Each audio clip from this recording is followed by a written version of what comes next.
नमस्कार। आज हम फिर से आप लोगों के सामने आए हैं और हमारे पास हमारा सौभाग्य है कि अ, बड़े महान ज्योतिष हैं हमारे साथ।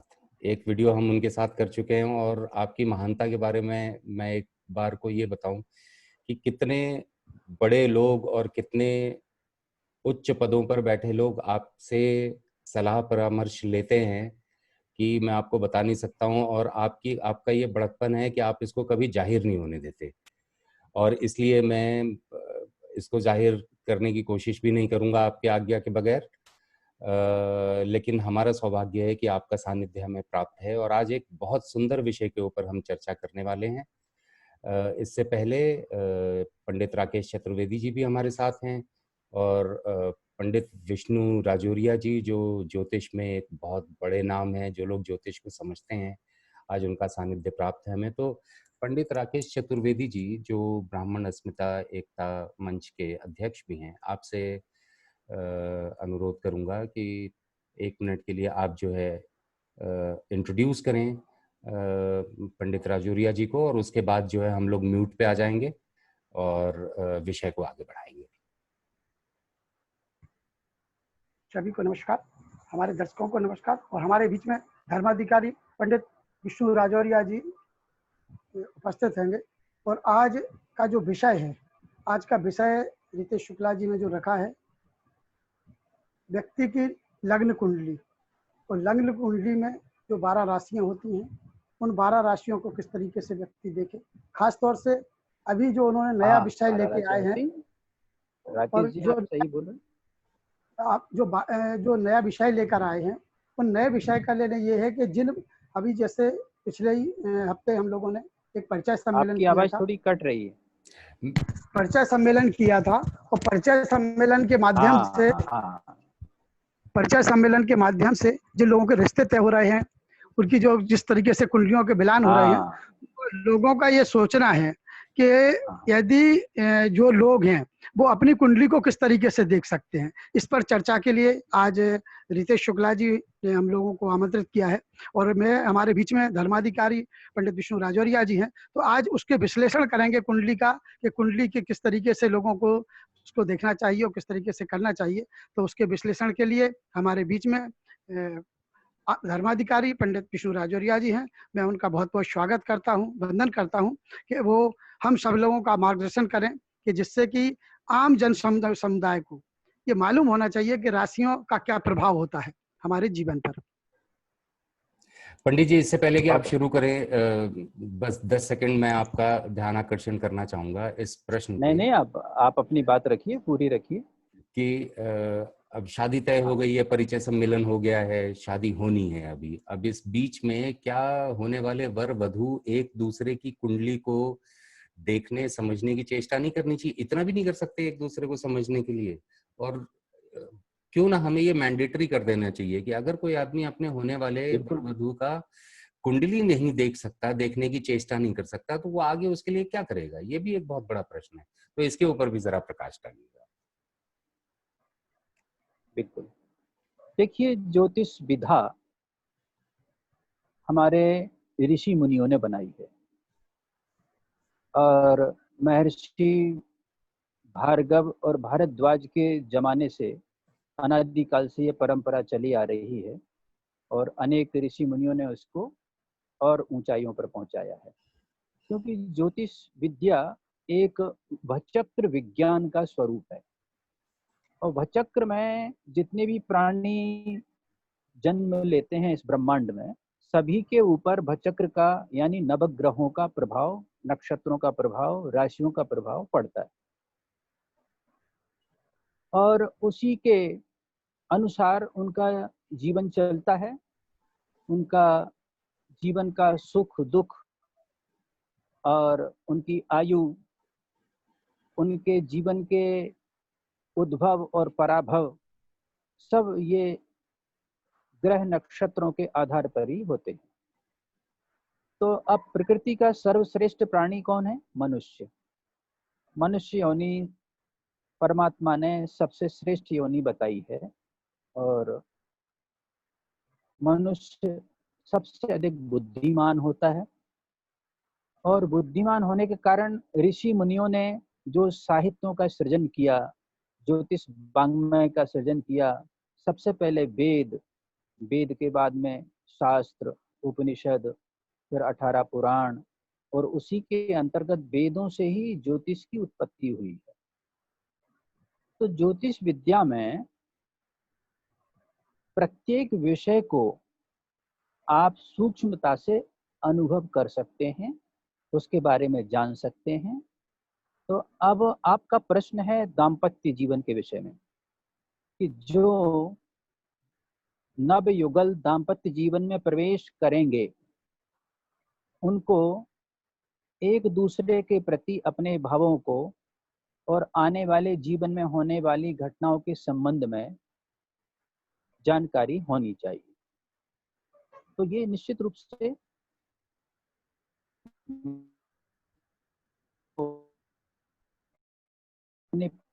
और विवाह में अपनी जान लगा देते हैं। तो हम जैसे ज्योतिषियों के पास, जो भी उनके संपर्क में होते हैं, उनके पास जाते हैं और कुंडलियों का मिलान कराते हैं, उनके अनुभव लेते हैं और उनसे जानकारी लेते हैं कि इनका दाम्पत्य जीवन कैसा रहेगा, कितना सुखद रहेगा, ससुर जी कैसे होंगे, घर में सुख मिलेगा कि नहीं मिलेगा, या दोनों के दाम्पत्य जीवन में कोई टकराव तो नहीं होगा। एक अनेक अनेक विषय आते हैं, तो हम लोग उस विषय पर चर्चा करते हैं और उनके हर प्रश्न का जवाब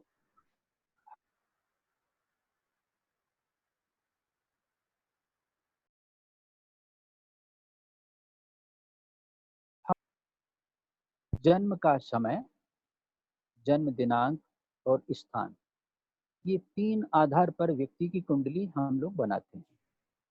ये प्राचीन परंपरा है, क्योंकि हर स्थान का लॉन्गिट्यूड अक्षांश देशांश, जिसको लॉन्गिट्यूड लैटिट्यूड कहते हैं, वो भिन्न भिन्न होता है। तो हर स्थान का स्थानीय समय हमको निकाल कर उसकी कुंडली बनाते थे।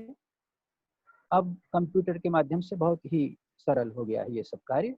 तो अब जैसा कि आपने प्रश्न किया था कि उनके माध्यम से ही ये सब जानने के लिए आश्रय लेना पड़ेगा, और वो भी कुशल ज्योतिषी का आश्रय लेना पड़ेगा, क्योंकि जन्म कुंडली में किसी किसी व्यक्ति की जन्म कुंडली में ऐसे ग्रह योग भी होते हैं कि उनका दाम्पत्य जीवन कष्टमय होता है।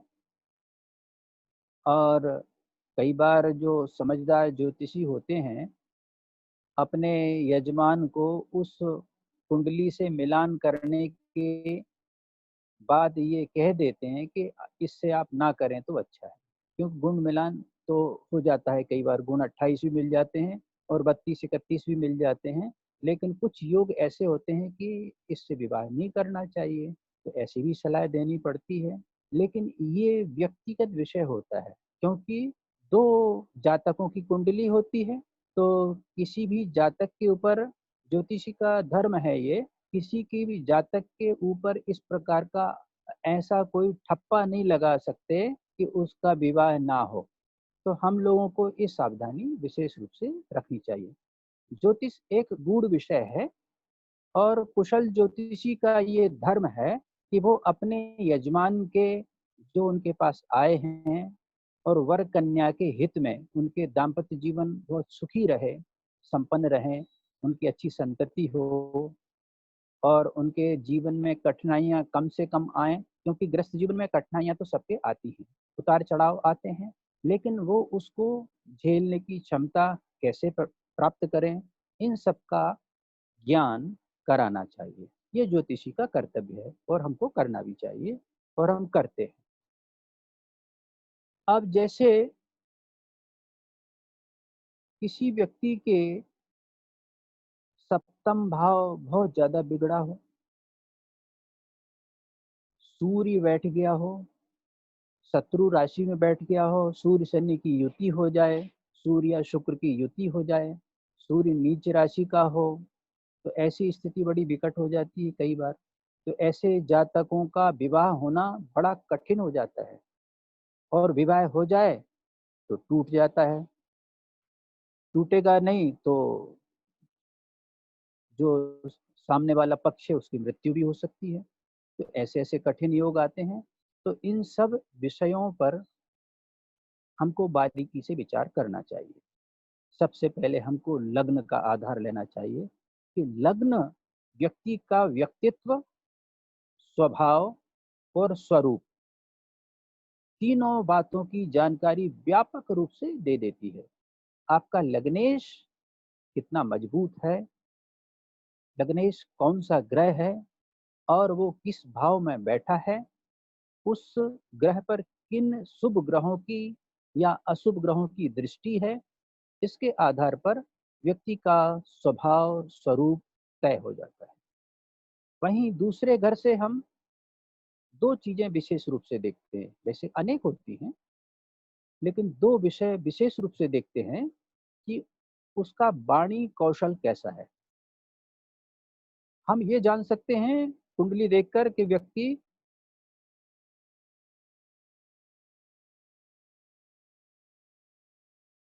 माल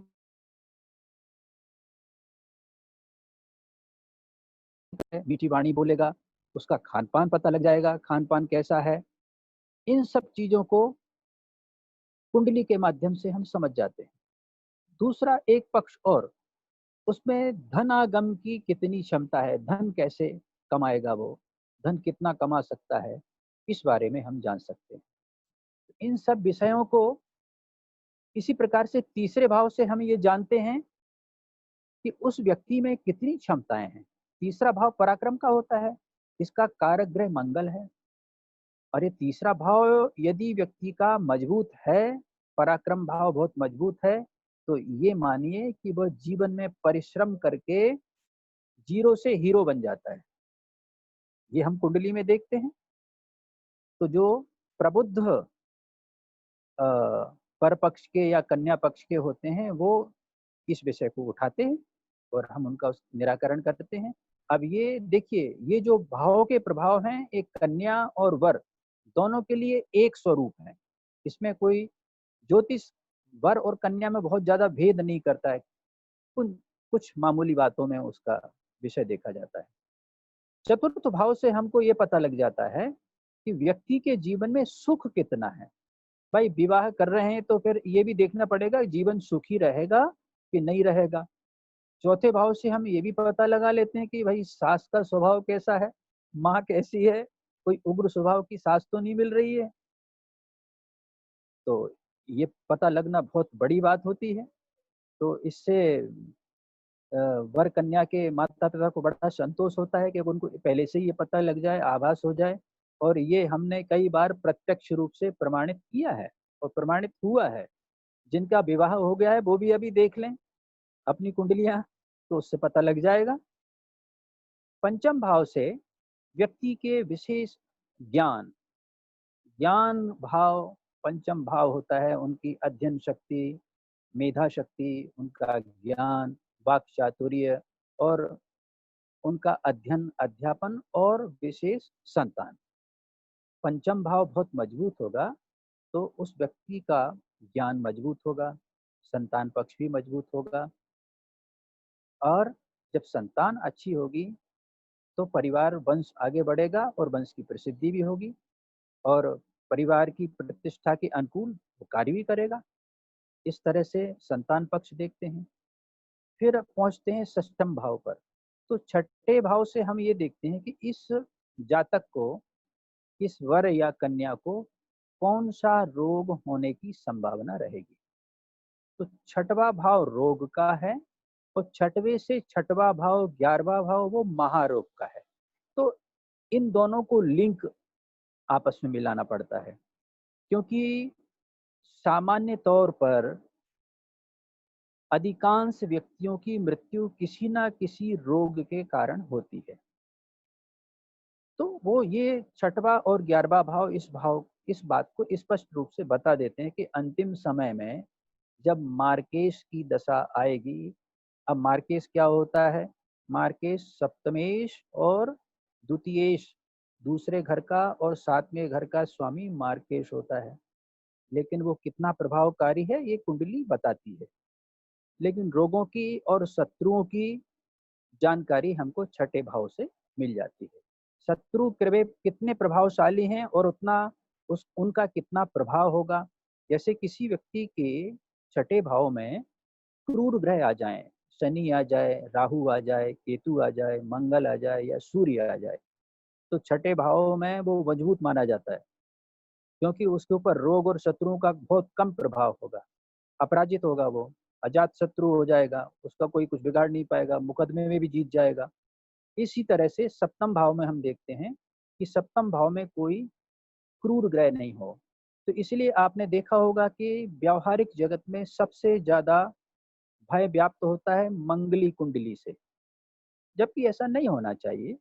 मंगली कुंडली होने का सबसे पहला तो ये लक्षण है कि पहले, चौथे, सातवें, आठवें और 12वें भाव में यदि मंगल है तो कुंडली मंगली हो जाती है। और यदि उस पर गुरु की 5वीं, 7वीं, 9वीं दृष्टि मंगल पर पड़ जाए तो वही मंगल अनिष्टकारी होने की, मंगल दोष होने की अपेक्षा मंगल वो शुभत्व को प्राप्त हो जाता है। तो मंगल का परिहार वर कन्या की कुंडली में अनेक प्रकार से होता है, अन्य सभी क्रूर ग्रहों से भी होता है, और इसमें त्रिफला ज्योतिष के सिद्धांत से भी होता है। तो सप्तम भाव में कौन से भाव की दृष्टि है, सप्तम भाव का स्वामी किस अवस्था में है, उससे ये पता लग जाता है कि पति पत्नी के बीच में व्यक्तिगत संबंध, रिलेशन कैसे रहेंगे। ये सप्तम भाव से पता लग जाता है। अष्टम भाव आयु का है। आयु व्यक्ति की दीर्घायु रहेगी या अल्पायु होगा, और जीवन, आरोग्य, इसका छठे भाव से भी संबंध है, मार्केट से भी संबंध है, आयु का संबंध सबसे रहता है। तो अष्टम भाव से हम इस बात का पता लगाते हैं। अब आता है नवम भाव। नवम भाव से हम उसके भाग्य के विषय में पता लगाते हैं। वो भाग्य स्थान है। भाग्य स्थान बता देता है कि यह व्यक्ति कितना भाग्यशाली है। भाग्यशाली है तो उसको कर्म का पूरा फल प्राप्त होगा। यदि भाग्यशाली व्यक्ति नहीं होगा तो अनेक कर्म करने के बाद भी बेचारे को फल प्राप्त नहीं हो पाता है। आपने देखा होगा कि कई व्यक्ति अनेक प्रकार के व्यापार, धंधे, नौकरी कर करके छोड़ देते हैं, और अवस्था 60 तक पहुंच जाती है, वो बेचारे सफल नहीं हो पाते, झंझावातों में जूझते रहते हैं। तो उसके पीछे मूल कारण यही है कि उनका भाग्य स्थान बहुत ज्यादा संघर्षमय रहता है और संघर्षपूर्ण रहता है। तो ये इससे भाग्य स्थान से इस बात की जानकारी मिल जाती है। अब इसके उपरांत आता है दसम भाव, जो है कर्म भाव। इसको राज्य भाव भी कहते हैं और कर्म स्थान भी कहते हैं। तो कर्म स्थान से ये पता लग जाता है कि इस व्यक्ति का कर्म या कार्य क्षेत्र कितना व्यापक है, किस स्तर का है, किस स्तर पर ये जाएगा, और क्या काम करेगा, और किस काम में ये सफल होगा।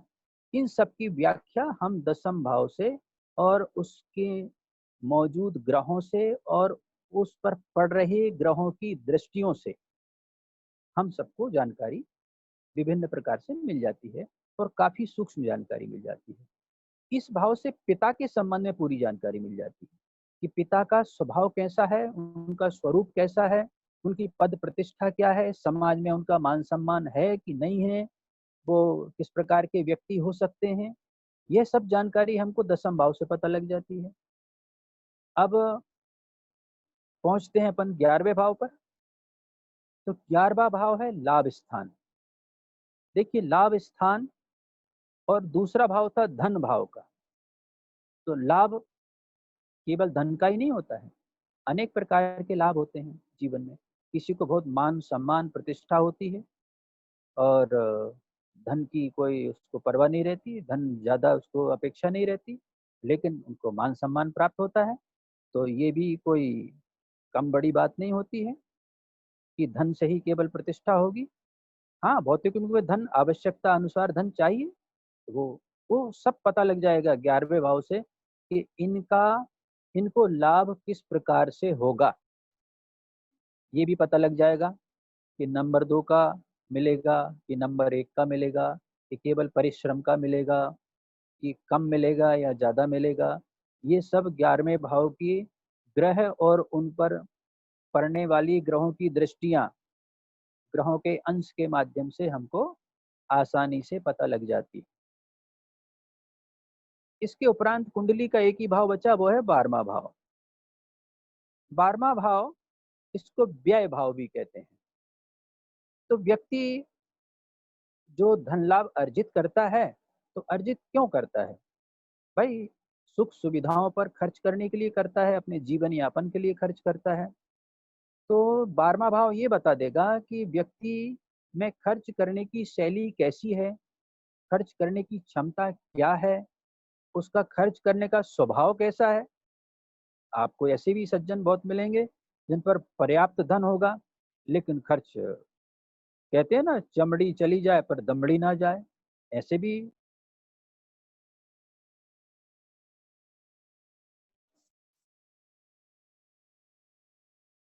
ये बीच में फोन आ गया था, तो ये सब पता लग सकता है 12वें भाव से। 12वें भाव से एक बात का और पता लगता है कि व्यक्ति आलसी तो नहीं है, आरामी जीव है। 12वें भाव में केवल एक ही ग्रह शुभकारी होता है, और वो है शुक्र। यदि 12वें भाव से शुक्र का संबंध हो गया, तो समझिए कि व्यक्ति बड़ा आरामी जीव रहेगा। हर प्रकार की परिस्थिति में, कम धन में, कम साधन में, वो आराम ही महसूस करेगा, अपने आप को बड़ा सुखी महसूस करेगा। तो इस प्रकार के ये 12 भाव हैं जो जन्म कुंडली का पूरा, व्यक्ति का पूरा चरित्र बता देते हैं, उसकी पूरी जीवन की अवस्था बता देते हैं, जीवन में वो किस स्तर पर पहुंचेगा इसका निर्धारण कर देते हैं, उसकी आयु कितनी होगी, लगभग हर चीज के विषय में ये कुंडली के 12 भाव पूरा विश्लेषण कर देते हैं। और ये कुंडली कोई साधारण चीज नहीं है। व्यक्ति का जन्मांग चक्र उसका स्वयं का शरीर है पूरा। ये जो पुरुष होता है ना, काल पुरुष, तो सिर से लेके, चोटी से लेके और पैर के नख तक पूरी जानकारी इस कुंडली में ज्योतिषी गहराई से देखे, अध्ययन करे, तो आसानी से बता देगा कि क्या रोग होंगे, क्या दोष होंगे, किस प्रकार का व्यक्तित्व होगा। हर चीज की जानकारी मिल सकती है। तो इसलिए विवाह में, दाम्पत्य जीवन में सुखी दाम्पत्य के लिए अनुकूल व्यक्तित्व मिलने से ही जीवन सफल होता है। इसलिए हमेशा जो प्रबुद्ध लोग हैं, हमेशा कुंडली मिलाकर ही विवाह करते हैं। बड़े बड़े स्तर के लोग कुंडली मिलाकर विवाह करते हैं। और जो कुंडलियों पर विश्वास नहीं करते, उनके ऊपर भी ग्रहों का असर होता है, चाहे वो पाश्चात्य जगत के हों, अन्य जातियों के हों, किसी भी धर्म के मानने वाले हों, लेकिन ग्रहों का प्रभाव तो उनके ऊपर भी उतना ही है जितना हमारे और आपके ऊपर है। बिल्कुल। तो अब इसके आगे और कोई प्रश्न हो तो आप पूछें। गुरुजी, एक छोटा सा प्रश्न यही है कि होने वाले जो वर वधू हैं, वो एक दूसरे की कुंडली परिवार उनको प्रेरित करे कि ना करे कि भाई तुम्हारी शादी होने वाली है, तुम कम से कम व्यक्तित्व तो समझो सामने वाला का व्यक्तित्व कैसा है। हाँ, उनको प्रोत्साहित तो करना चाहिए, प्रोत्साहित करना चाहिए। लेकिन इसमें मैंने अनुभव किया है कि माता पिता और वर कन्या दोनों हमारे पास आते हैं। दोनों अपने अपने पक्ष, जैसे अगर कोई बेटा है, अपने बेटे की शादी करना है, उनके पिता और वो बेटा, माता हमारे पास आते हैं, तो बेटा भी प्रश्न करता है, बराबर करना चाहिए, और ऐसा होना बहुत उचित है। क्योंकि उनको संपूर्ण जानकारी होगी, तो वो निर्णय लेने में ज़्यादा सक्षम होंगे, और वो निर्णय ज़्यादा सही होगा। और उनके जीवन में कम से कम कठिनाइयाँ आएंगी और जीवन दाम्पत्य का सुखी होगा, संपन्न होगा। ये तो बिल्कुल दोनों का अधिकार है। और बिल्कुल इस मैं ये कहूँगा कि इस ओर युवाओं को अपना ध्यान आकर्षित करना चाहिए कि उनका दाम्पत्य जीवन सुखी रहे। इसके लिए उनको एक कुशल ज्योतिषी की सलाह अवश्य लेना चाहिए, अथवा वो खुद भी अध्ययन करके इस विषय को गहराई से समझ सकते हैं। आजकल हर चीज़ इस मोबाइल में, कंप्यूटर में, लैपटॉप में उपलब्ध है, लेकिन केवल एक चीज़ नहीं बची है, एक चीज़ नहीं है इसमें जो ज्योतिषी के पास ही रहती है, उसको बोलते हैं मानवीय संवेदना। तो मानवीय संवेदना वो ज्योतिषी के पास ही रहती है और वो कुशल ज्योतिषी अपने हृदय में रखता है, और इसलिए उनके पास तो आपको जाना ही चाहिए। हाँ, बिना गुरु के तो खैर ये शिक्षा नहीं मिल पाएगी। लेकिन हाँ, हाँ, जैसे शुरुआती में भाई घर परिवार जो है विवाह तय कर दे रहे हैं, वर वधू के लिए बड़ा हाँ, आसान हो जाता है, लेकिन इतना भी हाँ, आसान नहीं होना चाहिए भाई। और ज्योतिष इतना आसान नहीं है, गणित लगती है, काफी हाँ, बुद्धि लगती है उसमें। और जी, ये बुद्धि लगाना, कम से कम इतना पता चल जाए कि सामने वाला कितना गुस्सा करने वाला है या कितना शांत प्रभाव का है या उसका हाँ, चित्त चरित्र बिल्कुल, कैसा है, बिल्कुल, ये तो कुंडली देखकर आदमी पता कर ही हाँ, सकता है। बिल्कुल पता लग जाता है। इसके बारे में हम जो पक्ष हमारे पास आता है उसको गोपनीय जानकारियाँ देते हैं।